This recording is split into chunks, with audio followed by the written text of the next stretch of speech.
Let us see the next question. A firm has an investment proposal requiring an outlay of rupees 80,000. The investment proposal is expected to have 2 years of the economic life with no salvage value.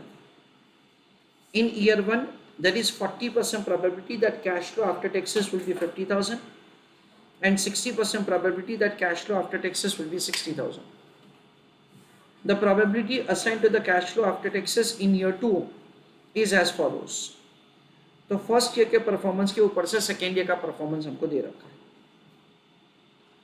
The firm uses 10% discounting rate for this kind of the investment, and we have been provided with the 4 questions. 10% discounting rate का हमको factor दे रखा है first year का second year का.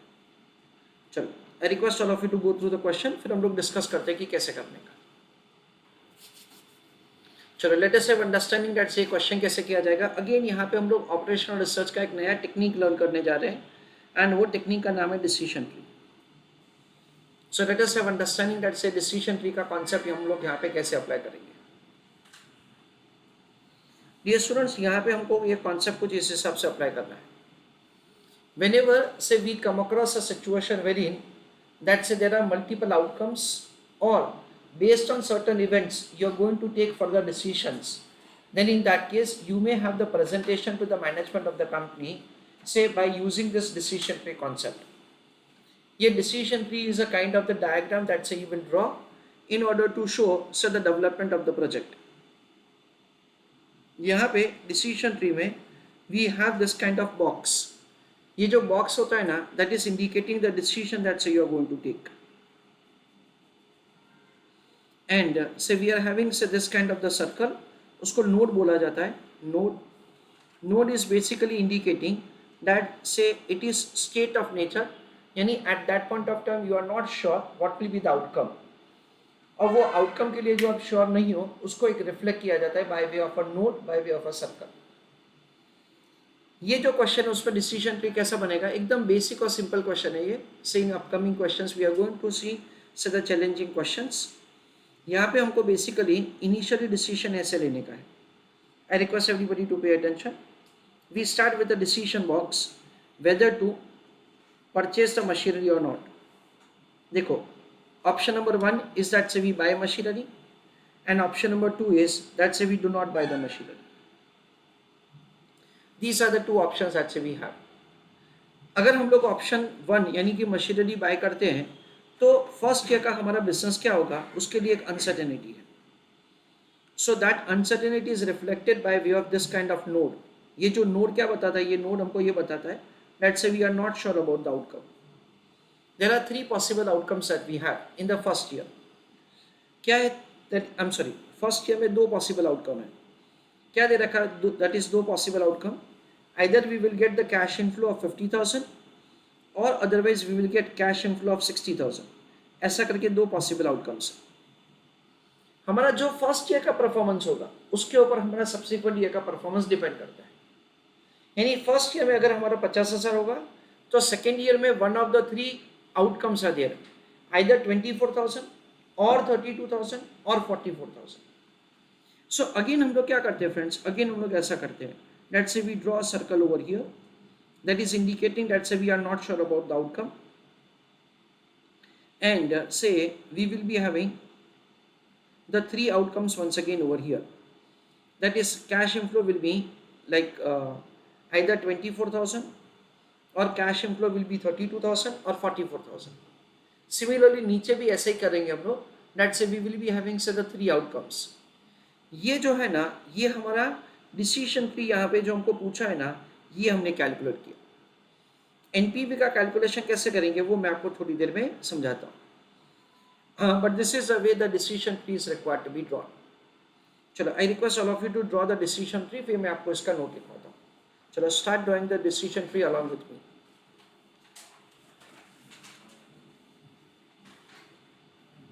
सो over here हमारा first option है purchase machinery.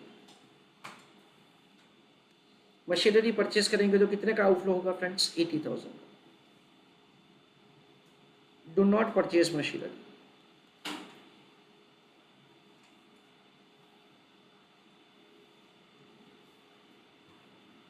तो उसमें क्या होगा, प्रोजेक्ट बंद हो जाएगा। फर्स्ट ईयर का कैश इनफ्लो क्या होगा, या तो 50,000 रुपये या तो 60,000 रुपये। उसका प्रोबेबिलिटी हमको क्वेश्चन में दे रखा है फर्स्ट पैराग्राफ में 40% है और 60%।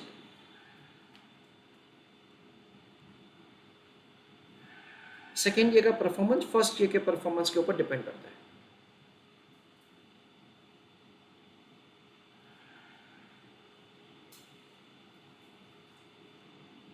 So it will be 24,000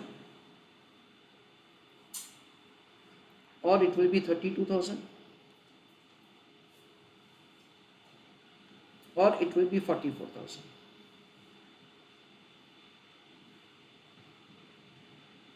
similarly यहाँ पे भी ऐसा ही होगा।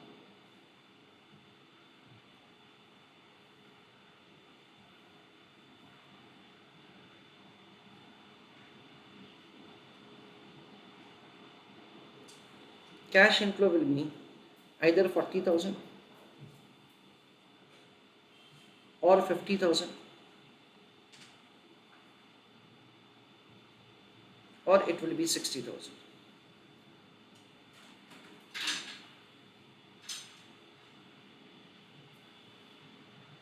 कैश फ्लोज का प्रोबेबिलिटी क्या वो भी हमको क्वेश्चन में दे रखा है। End of course all of you would understand by applying common sense only that say the probability का टोटल हमेशा 1 हो जाएगा।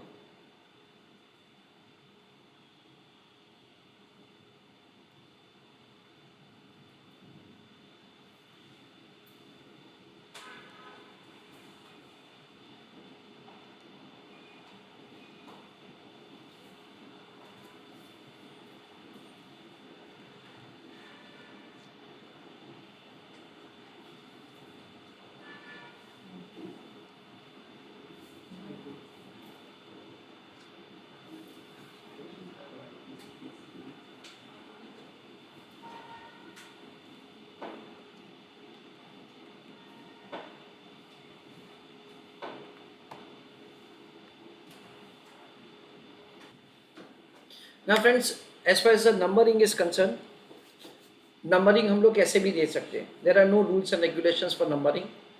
यूजुअली हम लोग जो नोड है उसको हम लोग राइट टू लेफ्ट नंबर देते हैं। So this is 1, this is 2 and this is 3, ऐसा हम लोग इसको नंबरिंग देते हैं। और डिसीजन बॉक्स को हम लोग लेफ्ट टू राइट नंबरिंग देते हैं। तो ये हो गया हमारा D1। आगे हम लोग जैसे हमने आपको बोला अपकमिंग क्वेश्चंस में देखेंगे दैट से we will be provided with the questions wherein the decision box will be given for the numbers, है ना। तो हम लोग वो ऐसे अपकमिंग क्वेश्चंस में हम लोग देखेंगे।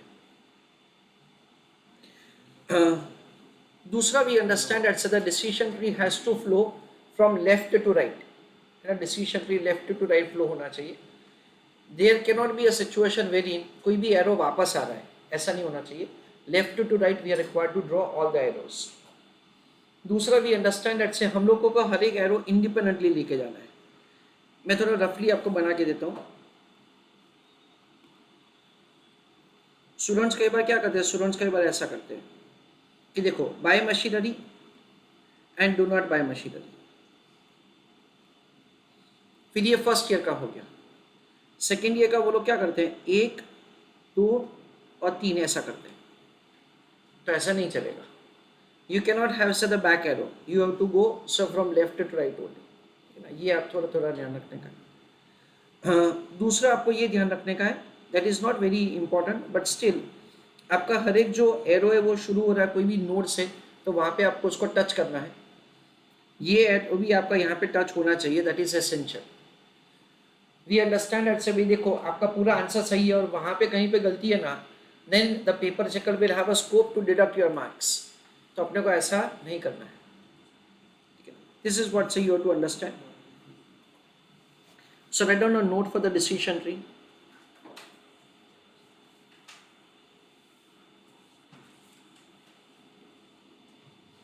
फर्स्ट पॉइंट देखो, decision tree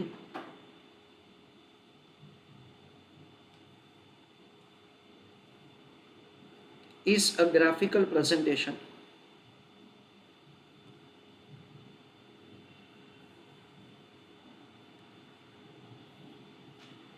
to show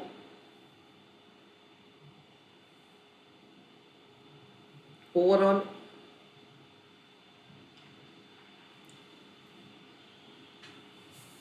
development of the project.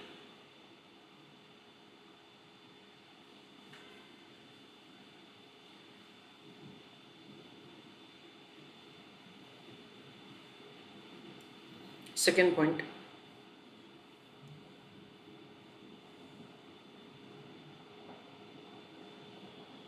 any decision is reflected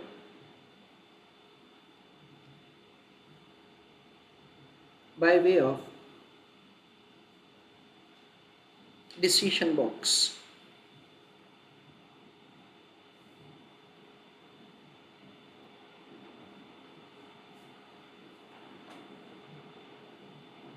Third,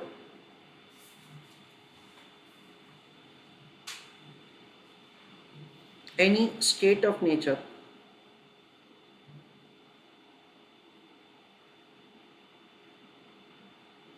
is reflected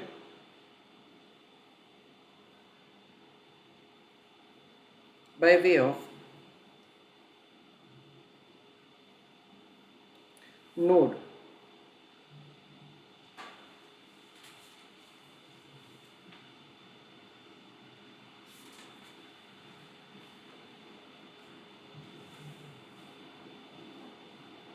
Different probabilities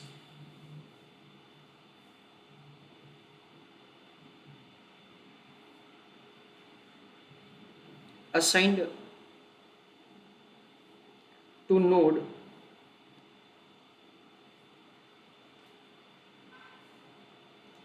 will have a total 1.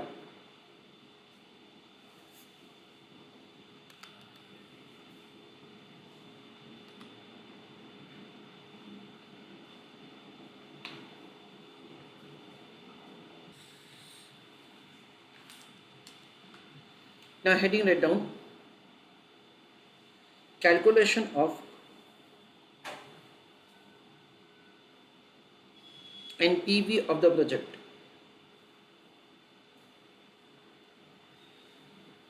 Of course friends, ये नया क्वेश्चन है, but still I am giving 2 और 3 minutes of time. आप लोग मेरे को ये question का NPV क्या होगा ये मुझे कैलकुलेट करके बताइए. आई एम गिविंग 2 और 3 मिनट्स टाइम टू यू. थोड़ा सा नया कॉन्सेप्ट है. Now friends, over here we can do answer by multiple methods. We can do answer over this question by multiple methods. मैं आपको इनिशियल क्वेश्चन इसलिए मैं आपको सब मेथड्स करवा रहा हूँ, बाकी के क्वेश्चंस में हम लोग ऑफकोर्स सारा का सारा मेथड नहीं करेंगे. Red on answer. Method number 1,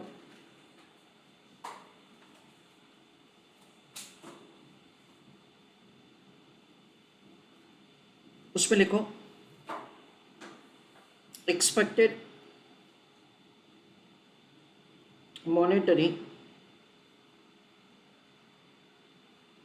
value method.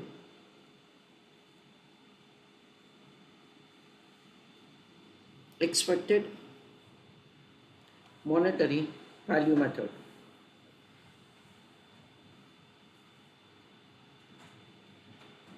Step number 1, calculation of EMV at 1 and 2. Sir ये EMV at 1 and 2 का मतलब क्या है? सिंपल है कि सेकेंड ईयर एंड का एक्सपेक्टेड कैश फ्लो क्या है. अगर फर्स्ट ईयर का कैश फ्लो है 50,000, सेकेंड ईयर का एक्सपेक्टेड कैश फ्लो क्या है अगर फर्स्ट ईयर का कैश फ्लो है 60,000. That is what we understand is EMV at 1 and EMV at 2. यानी हम लोग यहाँ पे क्या कैलकुलेट करने वाले हैं, हम लोग ऐसा कैलकुलेट करने वाले हैं that say what is the amount that you are going to receive at the end of the second year if your first year cash inflow is 50,000. What is your expected cash flow for the second year if your first year cash inflow is 60,000? ऐसा हम लोग calculation करने वाले हैं. उसका calculation कैसे किया जाएगा वो मैं आपको समझाता हूँ. हाँ, ऑफकोर्स हम लोग थोड़ा डिटेल में लिखेंगे, ऐसा नहीं कि हम लोग नहीं लिखेंगे, पर मैं आपको थोड़ा इनफॉर्मली समझा देता हूँ. Use a calculator along with me dear students. 24,000 into 0.3, I think it comes to 7,200. उसके बाद 32,000 into 0.3 that comes to 9600 and 44,000 into 0.5 that comes to 22,000.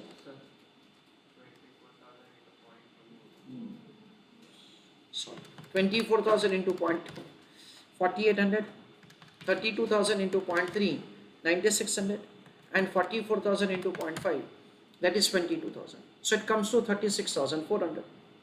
वैसा का वैसा हम लोग सेकेंड का कैलकुलेशन करेंगे. That is what we understand is EMV at 1 and 2.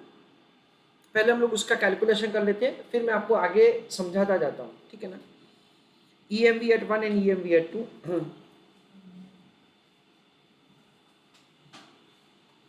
So there are 20% chances. Cash flow होगा 24,000 का. Then there are 30% chances. Cash flow होगा 32,000 का.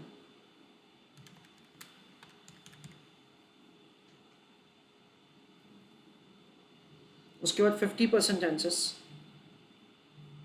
कैश फ्लो होगा 44,000 का.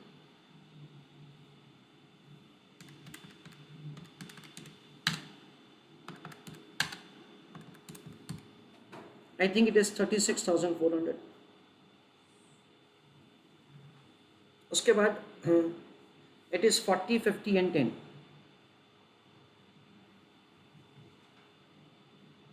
कैश फ्लो का 40, 50 and 60.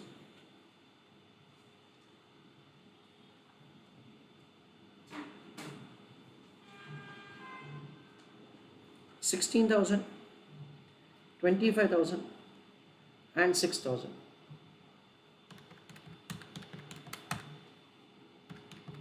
So it comes to idea thing, dear students, 47,000. तो friends हमने क्या कैलकुलेट किया? हमने कैलकुलेट किया कि अगर फर्स्ट ईयर का कैश फ्लो है 50,000, फर्स्ट ईयर का कैश फ्लो है 50,000, तो सेकेंड ईयर का कैश फ्लो होगा 36,400. अगर फर्स्ट ईयर का कैश फ्लो है लेट अस से 60,000, तो सेकेंड ईयर का कैश फ्लो होगा 47,000. तो what would be the second year cash flow that we have calculated on the basis of year 1 cash flow. Okay. Step number 2. Write down answer. Step number 2. Calculation of EMV at 3.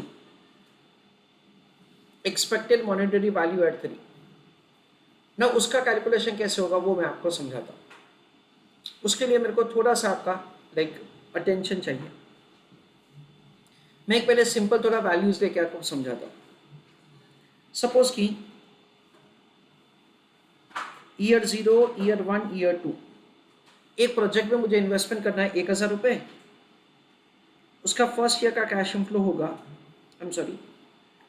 एक project में मुझे investment करना है let us से 1,600 rupees. First year का cash inflow है 1,000, second year का cash inflow है 2,000. मेरा डिस्काउंटिंग फैक्टर 10% है और मुझे NPV का कैलकुलेशन करना है. तो मैं क्या करता हूँ, ईयर 0 का फैक्टर है 1, फर्स्ट ईयर का फैक्टर है 909 और सेकेंड ईयर का फैक्टर है 0.826 जो क्वेश्चन में दे रखा है. सो दिस इज 909 और 0.826 इंटू 2000 दैट इज 1652. माइनस क्या किया जाएगा? माइनस किया जाएगा 1600. तो NPV आ जाता है मेरा 961.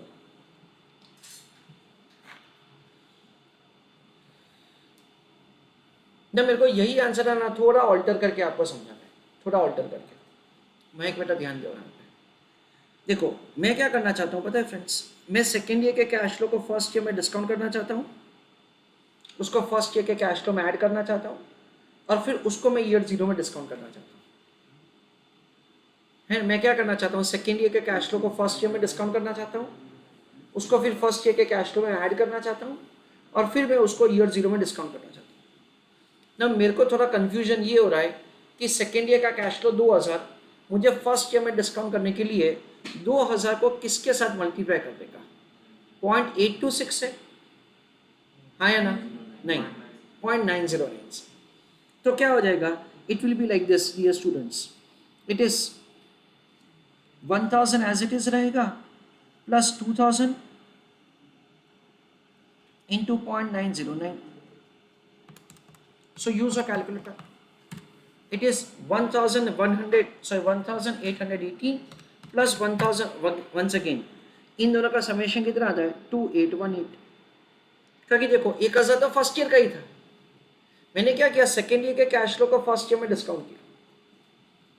सर आप ऐसा सब क्यों कर रहे हो, मैं आपको समझा रहा हूँ भाई, समझ उसको मैं वापस क्या कर रहा हूँ डिस्काउंट कर रहा हूँ ईयर जीरो में। ईयर जीरो में डिस्काउंट करने के लिए बहुत आसान है 2818 into 0.909 yes 0.909 into 2818 that is 2561.56। Investment कितना करने का है 1600 रुपये का, माइनस क्या करेंगे 1600, तो देखो एग्जैक्टली आंसर आ जाता है 960 का।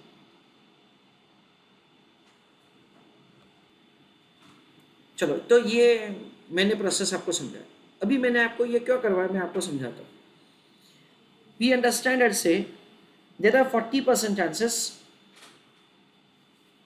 कि हमारा फर्स्ट ईयर का कैश फ्लो होगा 50,000 का। नाउ अगर हमको फर्स्ट ईयर में 50,000 मिले तो मेरे को सेकेंड ईयर में क्या मिलेगा देखो ना 36,400। नाउ क्या ये 36,400 को डायरेक्टली मैं 50,000 में ऐड कर सकता हूँ? नहीं। Why? Because time value of money का कॉन्सेप्ट वायोलेट हो रहा है। यानी मुझे क्या करना पड़ेगा सेकेंड ईयर के कैश फ्लो को फर्स्ट ईयर में डिस्काउंट करना पड़ेगा। उसके लिए मैं क्या करूंगा 36,400 into PVIF at the rate of 10% for first year. यानी क्या होगा मैंने ये सेकेंड ईयर के कैश फ्लो को फर्स्ट ईयर में डिस्काउंट किया, उसके बाद उसको मैंने फर्स्ट ईयर के कैश फ्लो में ऐड कर दिया, plus we understand 60% chances cash flow क्या होगा 60,000 रुपये प्लस कितना है thank you 47,000। Remember dear students that से हमको सेकेंड ईयर में 47,000 रुपीज तभी ही मिलेगा अगर मुझे फर्स्ट ईयर में 60,000 रुपये मिला है। तो सेकेंड ईयर का cash flow is subject to the probability of year one cash flow 2 है ना। सेकेंड ईयर का कैश फ्लो है वो that is going to be received subject to the condition कि फर्स्ट ईयर में आपका ये कैश फ्लो। तो 47,000 into PVIF once again at the rate of 10% for first year.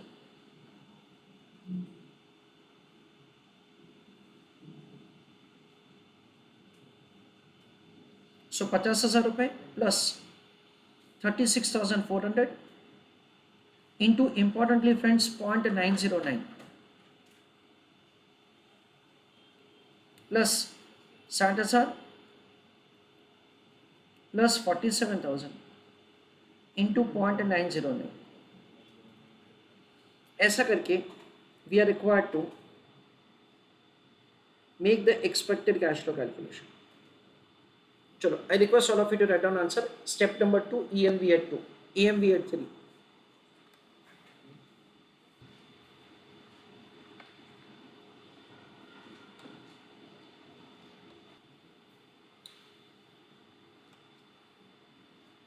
$36,400 into 0.909 plus 50,000 रुपये into 0.4 33,235.04 47,000 into 0.909 plus 60,000 रुपये into 0.6 61,633.80।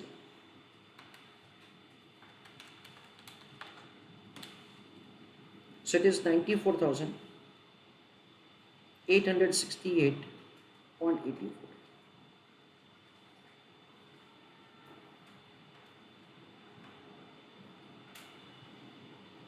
Importantly friends ये कौन सा साल का होगा फर्स्ट ईयर का।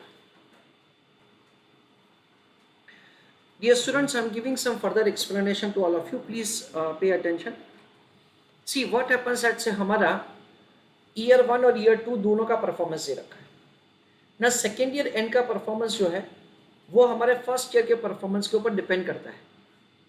सेकेंड ईयर का परफॉर्मेंस जो है वो फर्स्ट ईयर के परफॉर्मेंस के ऊपर डिपेंड करता है। सो व्हाट हैपेंस दैट से we will receive 36,400 in the second year subject to the condition कि मेरे को फर्स्ट ईयर में कितना मिला है से 50,000। इसलिए हमको क्या करना पड़ता है से we are required to multiply with that probability. Now ये जो 50,000 रुपये है वो फर्स्ट ईयर का कैश फ्लो है, 36,400 सेकेंड ईयर का कैश फ्लो है। इसलिए हमने सबसे पहले उसको सेकेंड ईयर से फर्स्ट ईयर में लेके आए और फिर उसके साथ उसको ऐड करके उसके रिलेटेड प्रोबेबिलिटी के साथ उसको मल्टीप्लाई किया। चलो let us see step number 4। अच्छा स्टेप नंबर 3 है ना हम लोग। स्टेप नंबर 3 एनपीवी, ब्रैकेट में लिख रहा हूं मैं D1। D1 में बेसिकली क्या होगा, दैट्स से you are having two options, buy machinery और डू नॉट बाय मशीनरी।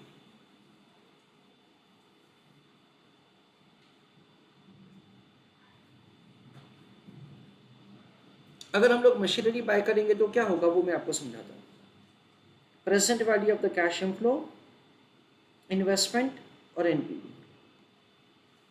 देखो हमारा फर्स्ट ईयर का कैश फ्लो क्या है, 94,868.84।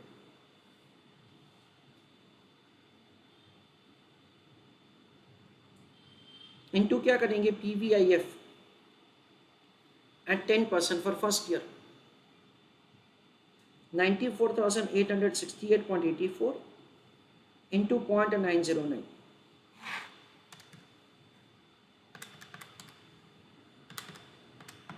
क्यों, क्योंकि हमको उसको फर्स्ट ईयर के एंड से लेके ईयर 0 में लाना है। That comes to 86,235.78। इन्वेस्टमेंट कितना है, 80,000 का, तो एनपीवी क्या होगा, 6235.78। अगर हमने मशीनरी बाय नहीं किया तो एनपीवी क्या होगा, 0। सिंस एनपीवी पॉजिटिव है तो हम लोग बोलेंगे दैट्स आपको मशीनरी परचेस करना चाहिए। Right answer.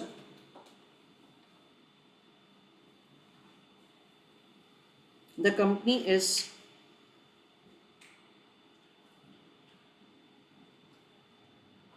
advised to purchase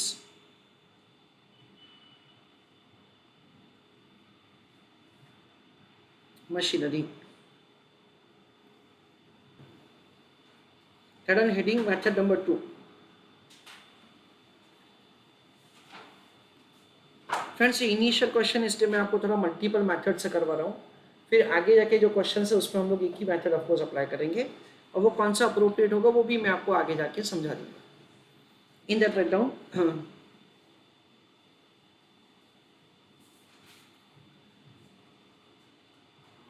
expected cash flow method।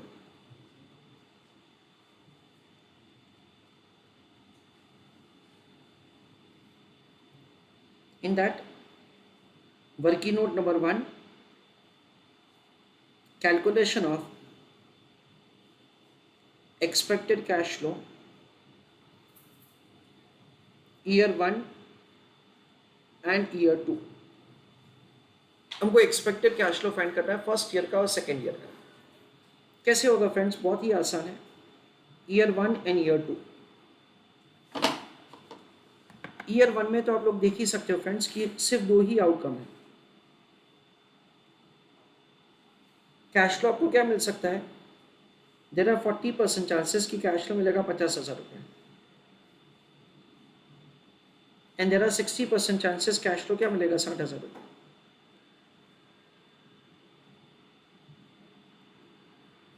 Probability into cash flow, उसका हम लोग मीन वैल्यू का कैलकुलेशन करेंगे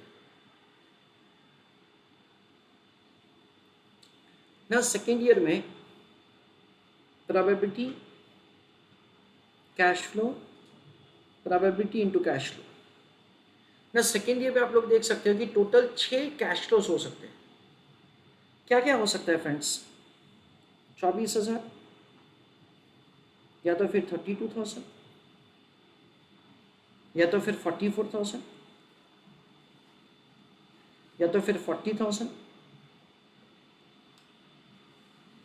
या तो फिर 50,000, या तो फिर 60,000। ऐसा करके 6 अलग अलग आउटकम्स है। अच्छा, फर्स्ट ईयर का दे देखो, बहुत आसान है। There are 40% chances cash flow होगा 50,000 रुपये, तो ये कितना हो जाएगा 20,000। 60% चांसेस कैश फ्लो कितना होगा 60,000, यानी कितना हो जाएगा 36,000,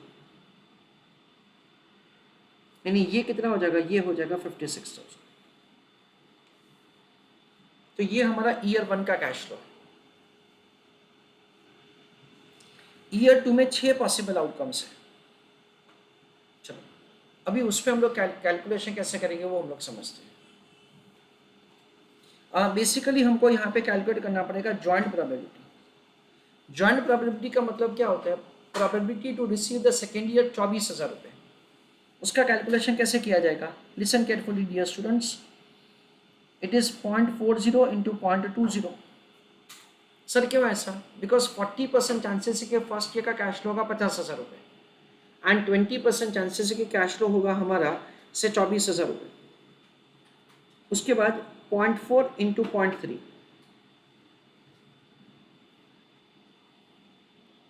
उसके बाद 0.4 इंटू 0.5,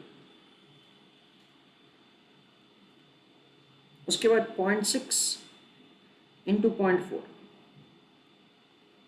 उसके बाद 0.6 इंटू 0.5, उसके बाद 0.6 इंटू 0.1। यानी हम लोग क्या करेंगे फ्रेंड्स, हम लोग जॉइंट प्रोबेबिलिटी कैलकुलेट करेंगे। जॉइंट प्रोबेबिलिटी 2 साल के कैश फ्लोज का कैसे किया जाएगा, फर्स्ट ईयर का इंटू सेकेंड ईयर का। सपोज कि 3 साल होता तो क्या करने का, ईयर 1, ईयर 2, ईयर 3 तीनों करेंगे।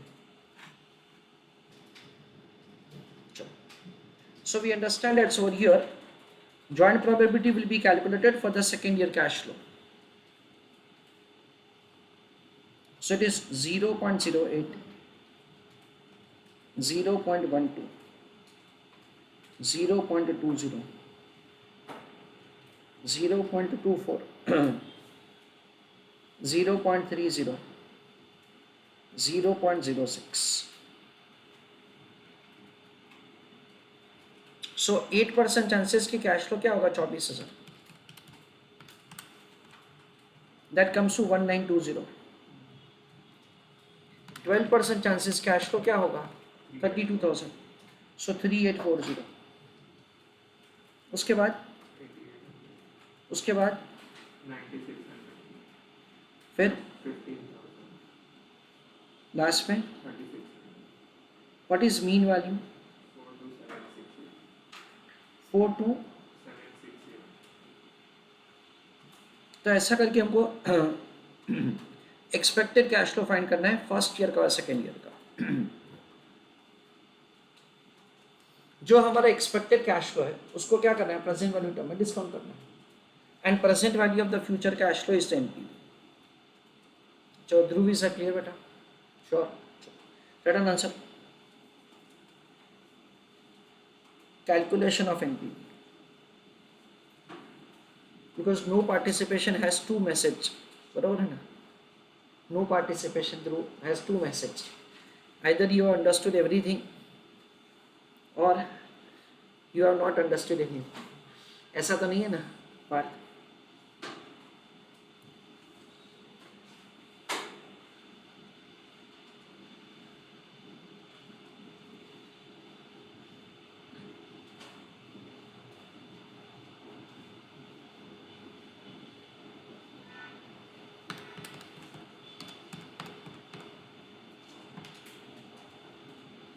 $50,904,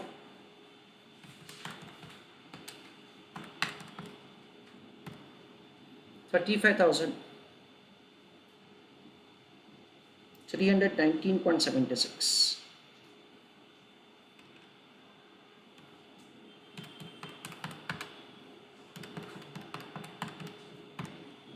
86,223.76।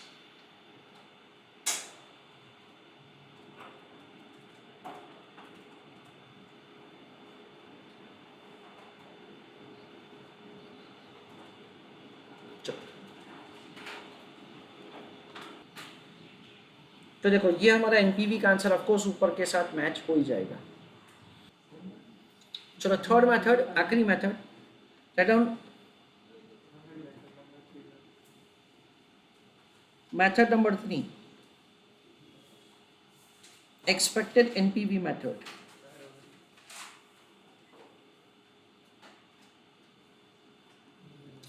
Before I proceed for this method, I just want to know from any of you, let's say अगर ये प्रोजेक्ट लिया जाएगा तो how many possible outcomes that we have, how many possible outcomes that we have.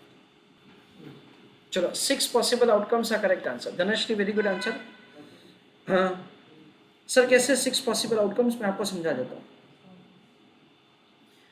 एक situation क्या हो सकता है कि हमको मिला 50,000 और 24,000. दूसरा क्या हो सकता है 50-32. तीसरा क्या हो सकता है 50-44. चौथा क्या हो सकता है 60-40, 60-50, 60-60. Are you clear? तो ये 6 पॉसिबल आउटकम्स है ना. यहाँ पे क्या किया जाता है, 6 के 6 पॉसिबल आउटकम का एनपीवी का कैलकुलेशन किया जाता है. वो एनपीवी का कैलकुलेशन करने के बाद we are required to make the calculation of the mean NPV, that is expected NPV का कैलकुलेशन हम लोग करेंगे. और ऑफ कोर्स हमारा आंसर है ना ऊपर के आंसर के साथ मैच हो ही जाएगा. 1-2 मिनट के लिए मैं आगे आपको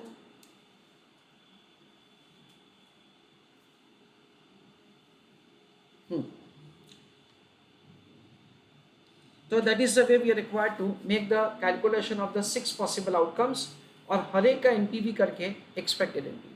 ठीक है ना. Right an answer. किसको डाउट या क्वेरी हो तो चैट बॉक्स पे पोस्ट कीजिएगा. Working note number 1, calculation of NPV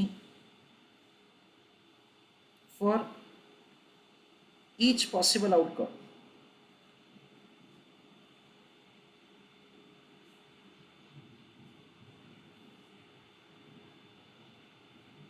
column number 1 is year, जिसमें हम लोग क्या लिखेंगे, फर्स्ट ईयर लिखेंगे, सेकेंड ईयर लिखेंगे. सेकेंड कॉलम में present value factor eight the rate of 10%. First year का फैक्टर है 0.909, सेकेंड ईयर का फैक्टर है 0.826. सो दोनों ईयर का डिस्काउंटिंग फैक्टर हमने लिख दिया.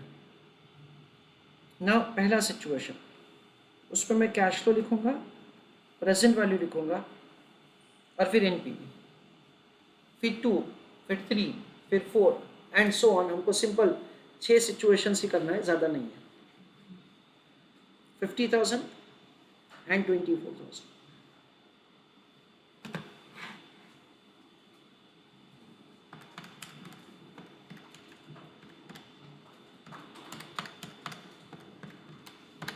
I think it is 45,450.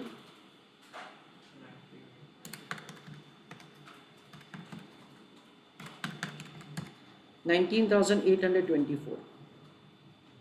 जो फैक्टर्स दे रखा क्वेश्चन में उसी का इस्तेमाल करेंगे.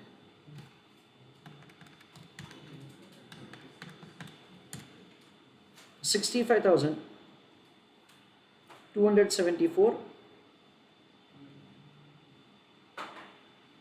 इन्वेस्टमेंट है 80,000 और हमारा एनपीवी हो जाएगा 14,726. एंड सो ऑन हम लोग आगे का आउटकम्स का कैलकुलेशन करेंगे. सेकेंड आर्यन बरोबर છે.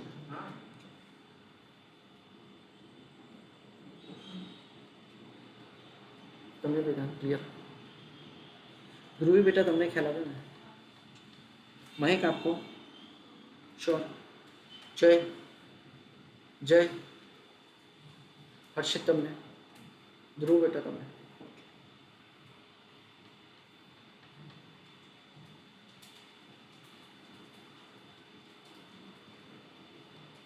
आप लोग नवरात्रि सेलिब्रेट करने वाले नहीं करने वाले? नहीं ऐसा?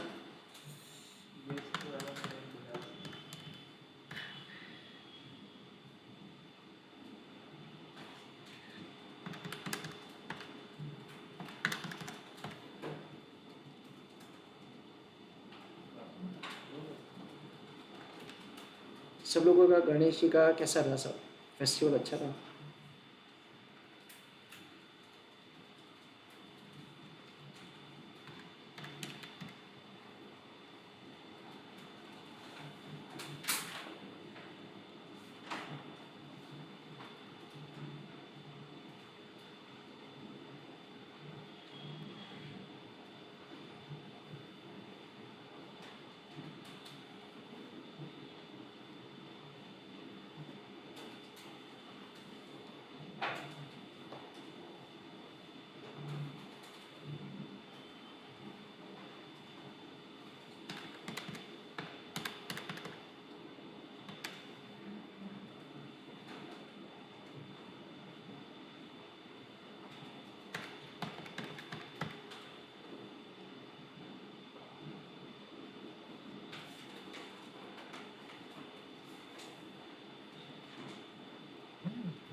$50,000 इंटू 0.826 बताइए ना। 41300 प्रेजेंट वैल्यू कितना बेटा? 9540 84।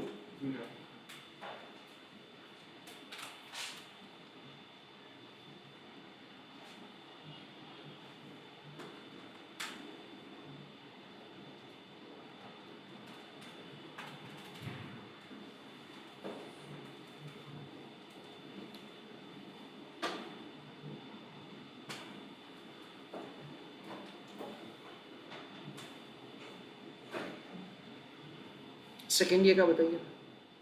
49560 टोटल 1,04,100 एनपीवी 24,100 तो देखो ये हर एक एनपीवी का कैलकुलेशन हो गया। अभी हर एक का जॉइंट प्रोबेबिलिटी और उसके साथ ये दैट इज एनपीवी को मल्टीप्लाई करेंगे। जॉइंट प्रोबेबिलिटी को इंसिडेंटली हमने ऑलरेडी फाइंड कर दिया है, वही का वही हमको लिखने का है। किसी को कोई लिखने का बाकी हो तो मेरे को बताइएगा।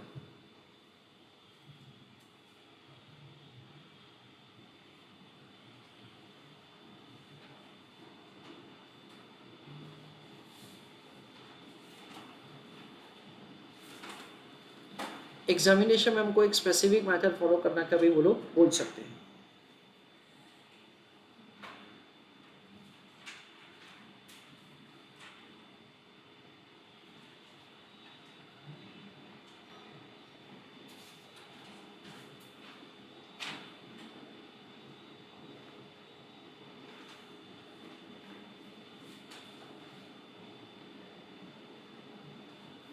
देखो तो पहले में एनपीवी कितना आता है?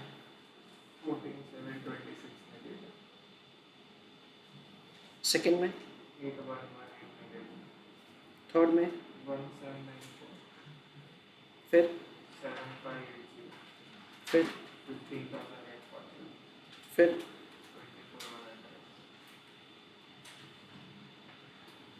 24,100. प्रोबेबिलिटी इंटू एनपीवी बताइए ना. ओके, कोई बात नहीं, मैं कर लेता हूँ.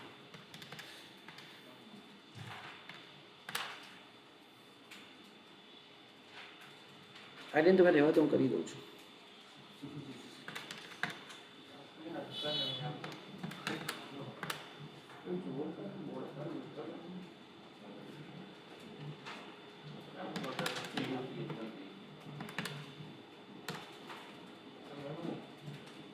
फिर फिर फिर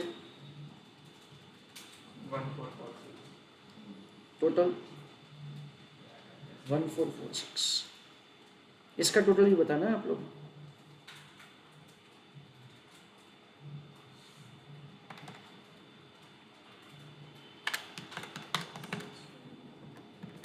कितना आता है?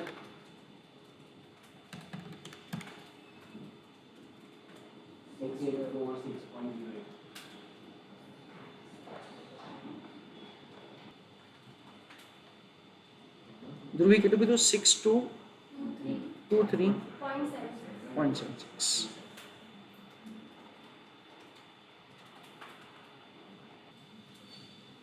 ना फ्रेंड्स, यहाँ पे हमको पूछा नहीं है, पर अगर हमको ऐसा पूछा होता दैट से आपको स्टैंडर्ड डिविएशन फाइंड करना है, आपको रिस्क फाइंड करना है, तो आप ये जो टेबल है ना, इसी का आगे इस्तेमाल करोगे. x minus x power whole square, उसको प्रोबेबिलिटी से मल्टीप्लाई करके एंड सो ऑन. क्यों ऐसा वो मैं आपको समझाता हूँ. रुद्र ध्यान आपको यहाँ पे देखो, हमने 3 टाइप के कोरिलेशन समझे थे. आर क्या हो सकता है? 1 हो सकता है. आर क्या हो सकता है? 0 हो सकता है. आर क्या हो सकता है? 0 से 1 के बीच में हो सकता है. तो ये वाला जो कैश फ्लो सीरीज है, it has correlation coefficient between 0 to 1. क्यों ऐसा? क्योंकि सब्सिक्वेंट ईयर का performance is affected with the first year का परफॉर्मेंस. सब्सिक्वेंट ईयर का परफॉर्मेंस एक्सीडेंट ही होगा ऐसा जरूरी नहीं है. अगर फर्स्ट ईयर का कैश इनफ्लो होगा 50,000 का, तो सेकेंड ईयर का इन तीनों में से कोई एक हो सकता है. सो इसका क्या हुआ? मॉडरेट पॉजिटिव रिलेशनशिप हुआ. और मॉडरेट पॉजिटिव रिलेशनशिप में हमको क्या करना है? हमको ये एक्सपेक्टेड एनपीवी मेथड से जाके स्टैंडर्ड डिविएशन फाइंड करना है. ये क्वेश्चन में हमको स्टैंडर्ड डिविएशन का पूछा नहीं है. अगर हमको पूछा होता तो हम लोग इसका स्टैंडर्ड डिविएशन फाइंड करते हैं. ठीक है, मैं इसका एक आपको नोट लिखवा देता हूँ और फिर हम लोग आगे वर्किंग करते हैं. Let an answer. And sorry, one more thing, you can of course understand. I want to tell you additionally that अगर हमको क्वेश्चन में स्टैंडर्ड डिविएशन का भी पूछा है, तो ये 3 मेथड में से ये वाला मेथड करना बेटर रहेगा. क्यों? क्योंकि मेरे को स्टैंडर्ड डिविएशन के लिए ये प्रोबेबिलिटी डिस्ट्रीब्यूशन वाला वैल्यू तो चाहिए ही चाहिए. तो अगर मैं first part of the question में एनपीवी जब पूछा है उस पर मैं सपोज कि एक्सपेक्टेड मॉनेटरी वैल्यू कर दिया, तो second part of the question में जब मेरे को स्टैंडर्ड डिविएशन फाइंड करना है तभी मुझे ये वर्किंग करना ही पड़ेगा. तो when you read the question entirely, in that case say we are required to understand that से हमको एक्सपेक्टेड एनपीवी के लिए कौन सा मेथड इस्तेमाल करना है. I am sorry friends, there is a mistake on my end. 4752 है ये. चलो, read on answer. If we are supposed to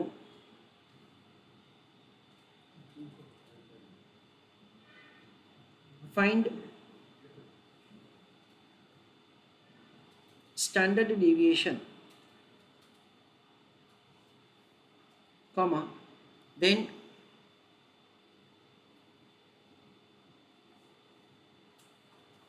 we will use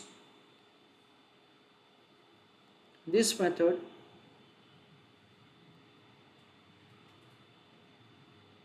for NPV calculation. Full stop. उससे में लिखो, हाँ, over here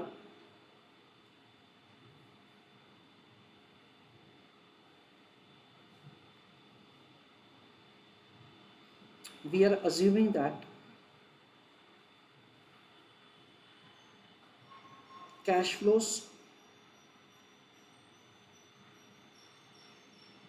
of the project have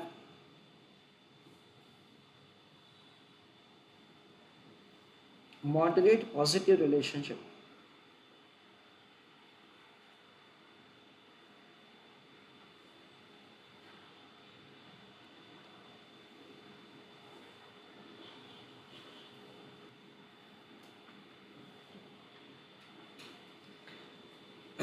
now second part, third part और fourth part वो मैं आपको साथ में समझाता हूँ, बहुत आसान है.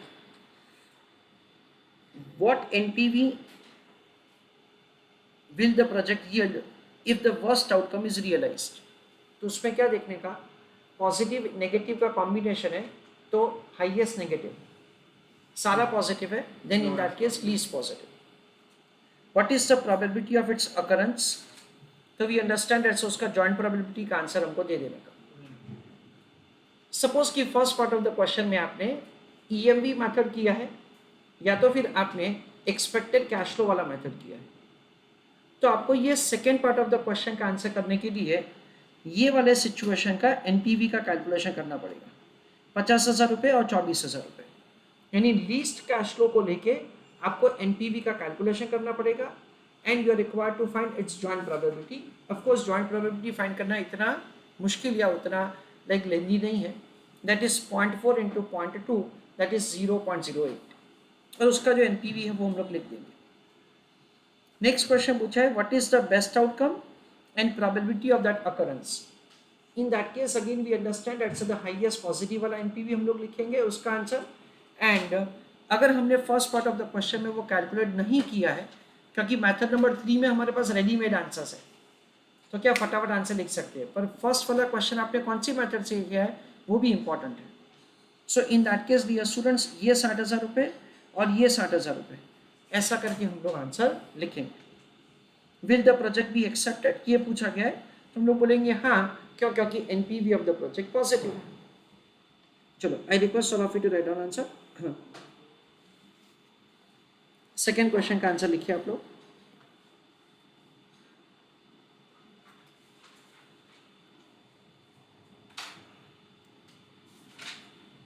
Worst outcome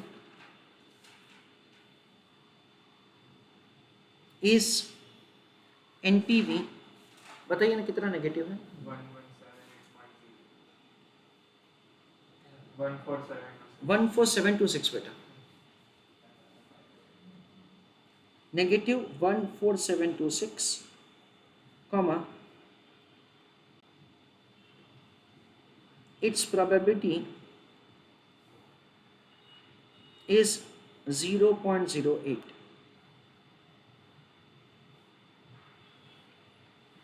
Third,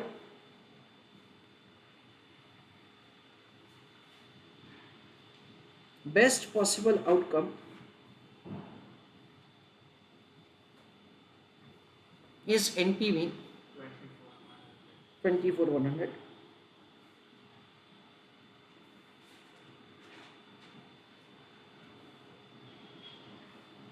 Its probability is 0.06. Fourth question.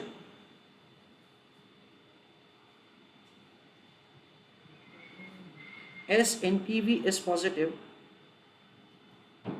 comma,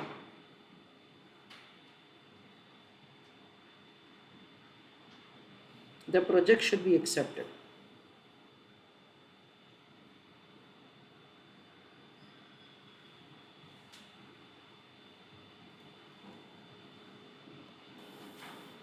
तो एक छोटा सा क्विक रिवीजन, ये लंबे है आंसर का.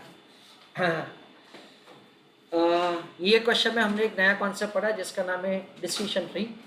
ये जो एक टेक्निक है that is of AOR, that is operational research का ये टेक्निक है. यहाँ पे हम लोग ग्राफिकल प्रेजेंटेशन बताते हैं to the management of the company to show the overall development. ये एकदम इनिशियल बेसिक क्वेश्चन है. So it has not having the multiple decision box, otherwise multiple decision box भी हो सकता है. कैसे वो हम लोग अपकमिंग क्वेश्चंस पे देखेंगे. over here we are required to show that say any of the decision by way of a box, and where you are having say a kind of the outcome is not certain, then in that case it is shown by way of a node. Node के ऊपर जो भी अलग अलग outcomes होंगे उसको probabilities assign किया जाएगा, एंड ऑफ कोर्स उन सब के प्रोबेबिलिटीज का टोटल हमेशा एक होगा. Decision tree left to right flow करेगा, और in that say yes you have to be little bit careful that say every arrow touch the node और touch the decision box. Every arrow should start from say that say the node properly. इन सब का हमको marks नहीं मिलेगा अगर हमारा answer गलत है तो, पर हमारा आंसर सही है पर ये सब नहीं किया तो अपना मार्क्स कट जाएगा. ठीक है ना, ऐसा ये थोड़ा एग्जामिनेशन के पॉइंट ऑफ व्यू से we have to be careful. There are 3 methods that से we have understood in this question. मैं आपको अपकमिंग क्वेश्चंस पे समझाऊंगा दैट से कौन सा मेथड हमको यूज करना चाहिए. मैंने एक चीज़ तो आपको बता ही दिया कि एक्सपेक्टेड एनपीवी वाला मेथड जो होगा that would be more appropriate if at all you are required to find the standard deviation of the project. First वाला मेथड है that is expected monetary value, second वाला मेथड है expected cash flow method, और third वाला method है that is the expected that is NPV method. First वाला जो हमारा मेथड है expected monetary value, उसमें हम लोग क्या करते हैं, लेटर ईयर का जो परफॉर्मेंस है that is subject to the probability of the earlier years, that is what we have to understand importantly. यानी हम लोग क्या करते हैं, सेकेंड ईयर के कैश फ्लो को फर्स्ट ईयर में डिस्काउंट करते हैं, फर्स्ट ईयर के कैश फ्लो को ईयर 0 में डिस्काउंट करते हैं, और उसमें से फिर हम लोग एनपीवी को सब्ट्रैक्ट करके हम लोग इन्वेस्टमेंट को सब्ट्रैक्ट करके एनपीवी का कैलकुलेशन करते हैं. इंपॉर्टेंटली यहाँ पे क्या ध्यान रखने का है कि सब्सिक्वेंट ईयर का जो परफॉर्मेंस है that is depending upon the earlier year का प्रोबेबिलिटी, इसलिए उसको हम लोग इस हिसाब से ग्रेजुअली डिस्काउंट करते हैं. ज्वाइंट प्रोबेबिलिटी वाला कॉन्सेप्ट हमने यहाँ पे समझा है. ज्वाइंट प्रोबेबिलिटी का मतलब ये है probability of occurring that specific incidents, उसको हम लोग ज्वाइंट प्रोबेबिलिटी कर दैट इज बोलते हैं. सेकेंड ईयर का कैश फ्लो, थर्ड ईयर का कैश फ्लो, उन सब के लिए ज्वाइंट प्रोबेबिलिटी का इस्तेमाल करना पड़ेगा. That is what we understand. Okay, तो आज का लेक्चर हम लोग यहीं तक रखते हैं.